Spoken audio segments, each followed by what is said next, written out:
Bonjour chers internautes, nous sommes vendredi 28 mars 2025. Alors bienvenue dans un long voyage aujourd'hui. C'est-à-dire que nous allons remonter sur les 800 derniers 1000 ans avant notre ère, avant cette date d'aujourd'hui. Tout ça pour vous montrer que le CO2 est une vaste blague. Durant toute cette vidéo, je vais vous montrer une façon différente car j'ai déjà fait une dizaine de vidéos concernant les changements climatiques ainsi que le CO2 et le narratif actuel, ce narratif qui permet de vous piquer du pognon. Nous allons voir au travers de ce voyage la vérité qui se cache derrière tout ça. Dans cette vidéo, vous allez voir quelques extraits de scientifiques qui vous disent la vérité. Ils ne font pas de politique, ils ne sont dans aucun gouvernement. Ils sont là pour vous éduquer, ils sont là pour vous donner le véritable narratif de ce qu'il s'est passé il y a plusieurs millions d'années, par exemple, sur Terre. On va tous regarder et explorer les changements climatiques brutaux qui ont façonné notre planète. Prenons un exemple sur les derniers 800 000 ans, par exemple. Préparez-vous à découvrir comment la Terre a oscillé entre des périodes glaciaires et interglaciaires avec des conséquences dramatiques pour notre environnement. Et ceci de façon complètement naturelle, là où l'homme n'interfère pas et n'a jamais interféré de son vivant dans ces changements climatiques à long terme et aussi brutaux, comme celui d'aujourd'hui.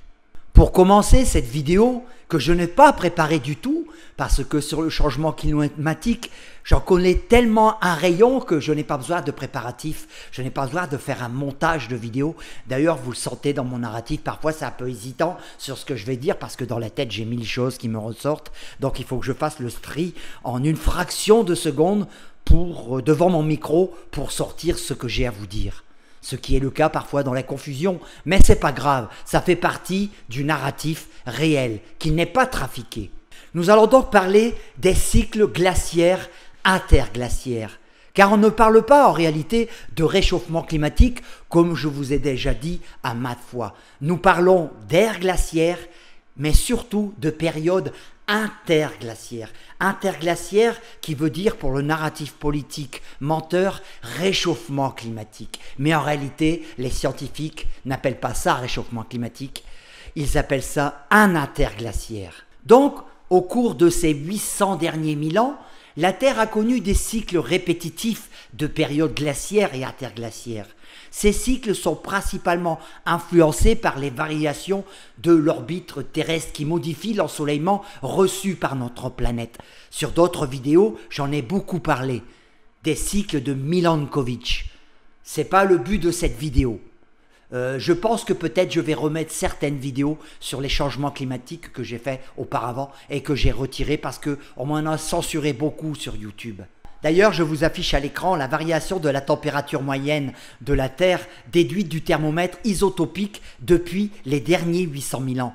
Vous voyez toutes ces fluctuations, ces alternances entre périodes glaciaires et interglaciaires qui sont très marquées avec, on va dire, environ tous les 110 000 ans, nous avons un interglaciaire et une ère glaciaire. Ce qu'on appelle aujourd'hui, par exemple, les pics, les pointes, sont tous des réchauffements climatiques. Et vous pouvez voir à l'extrême droite ici, là où nous sommes aujourd'hui, avec plus 1 degré par rapport à la norme ici de 0, nous voyons que nous sommes sur, allez, on va parler aussi de réchauffement climatique pour vous simplifier la tâche, bien en dessous de ce qu'il s'est passé il y a environ 115 000 ans.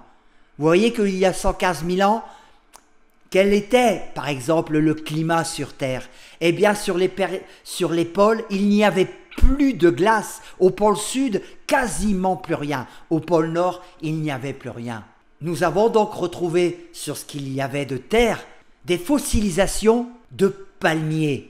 Pour vous dire la température qui devait régner sur Terre il y a 115 000 ans pendant ce pic maximum d'interglaciaire, où il devait régner des températures de 2 à 3 à 4 degrés supérieures à celles que nous avons aujourd'hui, qui est de 15 degrés 7 seulement, de moyenne sur Terre, je dis bien. Bien entendu qu'il y a 115 000 ans, le niveau des mers était bien plus élevé qu'aujourd'hui. C'est tout à fait normal, vu que les calottes glaciaires étant fondues. Vous comprenez que le niveau de la mer monte normalement. C'est pour ça que, comme je vous montre sur le graphique, lorsque nous arrivons sur une fin d'ère glaciaire et sur les premiers 1000 ans d'une remontée des températures, c'est là que le niveau des mers monte de plusieurs mètres rapidement. Alors que, à notre époque, ce niveau des mers continue de monter, mais de 1 ou 2 mm seulement à la fois. Ce qui veut dire que nous sommes au bout du bout de leur réchauffement climatique. Alors, comme je vous ai dit, chaque cycle dure environ, allez, on va fixer à 110 000 ans, ce qui sera plus simple, avec des périodes glaciaires qui sont par contre plus longues que les périodes interglaciaires. Donc les réchauffements climatiques sont plus courts que les périodes glaciaires. On peut considérer donc que la Terre est une planète froide et plus le temps passe, plus les périodes glaciaires sont de plus en plus froides. Eh oui, braves gens. La Terre donc ne se réchauffe pas, elle a plutôt tendance à se refroidir sur le long terme, le très long terme. Parlons maintenant un peu du CO2, parce que dans ces périodes chaudes, elles sont souvent marquées par une concentration élevée de gaz à effet de serre, tels le CO2, les triatomiques. Tout ce qui est triatomique est à effet de serre, mais CO2, l'eau, H2O, etc. Donc ça amplifie l'effet de serre naturellement par contre. Et je vous affiche donc un autre graphique qui vous montre les évolutions du dioxyde, de la concentration du dioxyde de carbone autour de notre Terre différent pendant des périodes très longues. Et vous allez voir que ce n'est pas le fait de l'homme d'avoir une augmentation de dioxyde de carbone sur notre planète. Vous voyez sur ce graphique la reconstruction des températures et des teneurs en gaz à effet de serre issus des forages antarctiques, donc sur les forages qui ont été faits, en milliers d'années avant 1950. Vous avez donc les températures, nous voyons donc sur Terre, durant les 800 derniers 1000 ans, les différentes fluctuations des températures en fonction, bien sûr, corrélées avec les périodes glaciaires et interglaciaires. Nous avons aussi le méthane, mais on ne s'en occupera pas. On va regarder particulièrement le dioxyde de carbone. Et vous voyez que le dioxyde de carbone est en étroite collaboration, il est corrélé avec les pics de ce qu'on appelle aujourd'hui des réchauffements climatiques, donc des interglaciaires. C'est un effet tout à fait naturel parce que il y a, à partir de 110 000 ans, il y a 300 000 ans, 400 000 ans, 500 000 ans, 600 000 ans, 700 000 ans, 800 000 ans sur les différentes interglaciaires que je vous dis, sur les pics de réchauffement, l'homme n'était pas là pour péter dans l'atmosphère en masse, ni avec ses voitures pour faire monter le taux de dioxyde de carbone. Il montait bien de façon naturelle. D'ailleurs, nous voyons bien qu'il y a 350 millions d'années, 350 000 ans, le niveau de dioxyde de carbone était bien plus élevé que celui d'aujourd'hui. Donc, comme les scientifiques le disent, il y a un forçage, il y a même des forçages. Les forçages sont justement ces corrélations entre le dioxyde de carbone et les changements climatiques. Et aujourd'hui, personne, je dis bien personne, aucun scientifique ne peut vous dire avec certitude que l'homme est impliqué dans l'augmentation du dioxyde de carbone. On en joue, oui, pour récupérer de l'argent, pour les écolos justement. Ils s'appuient sur ces théories qui sont fausses aujourd'hui parce qu'elles ne sont pas prouvées, elles sont dans l'air du temps, vous l'avez compris, simplement pour vous piquer de l'argent, pour mettre des zones à ZFE, pour vous taxer les voitures d'occasion, comme ça va être au 1er janvier 2026, on pourra même plus revendre son véhicule d'occasion, encore moins en acheter un parce qu'il faudra compter le double du prix, même si cette voiture, qu'elle roule depuis 7 à 8 ans. Tout ça, c'est de la politique mensongère. Eh bien tenez, maintenant je vous mets un petit extrait d'une vidéo d'une docteure, de scientifique reconnue, hein, qui font de la paléontologie, qui étudient l'histoire du Néandertal, de l'Homo sapiens, les gens qui creusent pendant des dizaines d'années et qui vont rechercher dans les fossiles le plus profondément possible, là où c'est enfoui et que ça reste encore humide à tel point où rien n'a été dégradé. Et leurs conclusions sont sans appel sur les réchauffements climatiques. On écoute cette doctoresse. Rares sont les sites archéologiques où a été constatée une présence néandertalienne sur plusieurs dizaines de milliers d'années. C'est le cas sur l'île anglo-normande de Jersey, pas très loin des côtes de Normandie, où un siècle de fouilles archéologiques a révélé de nombreuses traces des hommes de Néandertal.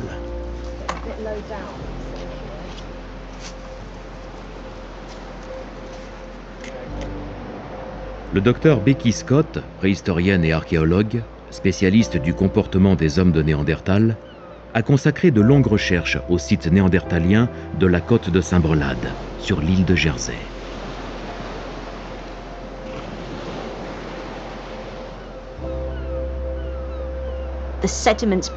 Les premiers sédiments ont commencé à s'accumuler dans la fissure il y a au moins 240 000 ans, jusqu'à une période que nous avons datée d'environ 40 000 ans.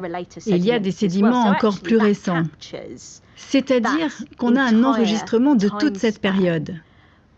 Mais ce qui est enregistré aussi, ce sont les importants changements climatiques et environnementaux. Il y a des périodes où il fait chaud, presque aussi chaud qu'aujourd'hui, où la mer est plutôt proche. Il y a d'autres périodes où il fait froid, et où on s'enfonce dans des périodes glaciaires, et où la mer est beaucoup plus loin au nord. Et c'est alors un paysage complètement différent. Cet extrait de vidéo relativement court a pour but de vous montrer qu'à toute période de la Terre, il y a toujours eu des changements climatiques et ils ont eu un impact sur l'environnement. Vous voyez qu'à cette époque, là où il y avait les mers, c'était pas la même période, donc il y avait soit plus d'eau ou soit moins d'eau. C'est normal, l'océan fluctue, monte ou descend. Mais c'est pas le fait de l'homme. L'homme subit ses conséquences, mais il n'en est pas la cause, bien entendu. Et vous en avez des preuves. Parce que ce qu'il se produit aujourd'hui, c'est ce qu'il s'est produit des dizaines de fois dans le passé, braves gens. Et ça, maintenant, vous le comprenez mieux au travers de cette vidéo. Parce que ce genre de vidéo, vous ne le trouvez jamais sur le net. Alors, on s'est préoccupé, ce que j'ai appelé les cycles climatiques longs. Maintenant, on va un peu parler des cycles climatiques brutaux.